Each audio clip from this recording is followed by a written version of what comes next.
Human communication comes in many forms. Nonverbal behaviors, such as physical appearance, body movement, and facial expressions, are vital to small group communication.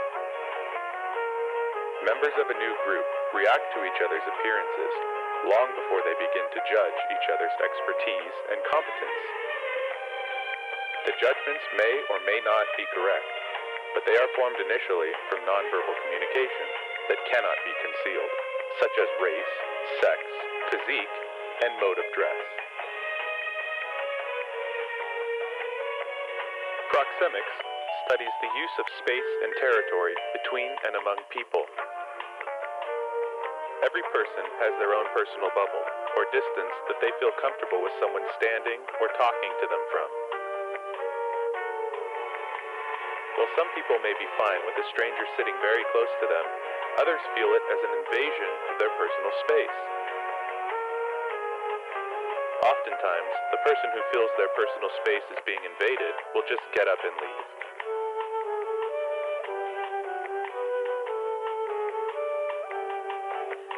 Comfortable distances can vary among different genders and cultures. Notice how comfortable these women seem, standing close to one another as they talk. However, it appears the men like to maintain a distance of at least 18 inches while they communicate. Certain cultures, such as South Americans, Southern and Eastern Europeans, and Arab countries, tend to prefer standing closely with the people they are speaking to, while North Americans, Japanese, and Northern Europeans tend to stand farther apart. Let's watch how standing too closely behind someone in line can make them feel uncomfortable and rushed. Notice how this man almost flattens himself against the vending machine in order to escape the feeling of entrapment. Tisk, tisk.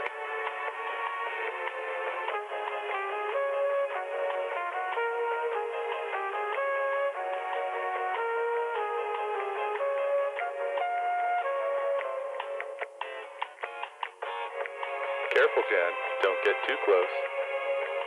Another interesting fact about proxemics is that people tend to spread out when placed in a small area. However, when set in large spaces, they tend to gravitate toward one another. Notice how the same people who stood as far from one another as possible when closed in the confinements of the elevator seem to enjoy this close-knit conversation once they settle into a larger room. The way people sit within a group directly affects the way they communicate with one another. People sitting across from each other speak more often to each other than people sitting side by side. Notice how in this group, each person only seems to communicate with the person directly across from them.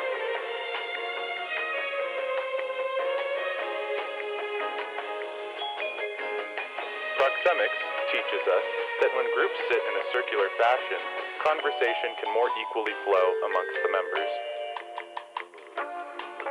Notice how each person in this circular arrangement can very easily turn and face other members in their group discussion.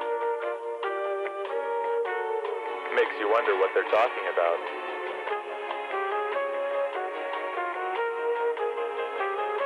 A group project, perhaps?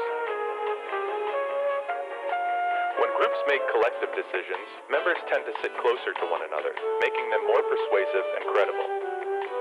Leadership emergence can be seen in groups when one person chooses a central position to become the center of focus. Can you spot the leader in this group? Don't worry, it isn't very clear in this arrangement. Perhaps if someone would turn on the lights.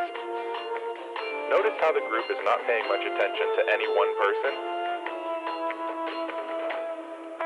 But once a member stands up and takes the head position at the table, they all turn their attention to that dominant person.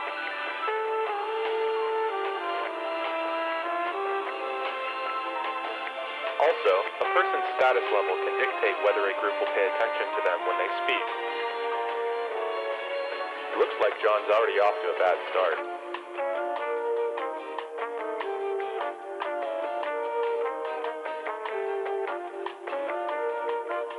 Notice how this low-status individual is not successful at gaining the group's attention.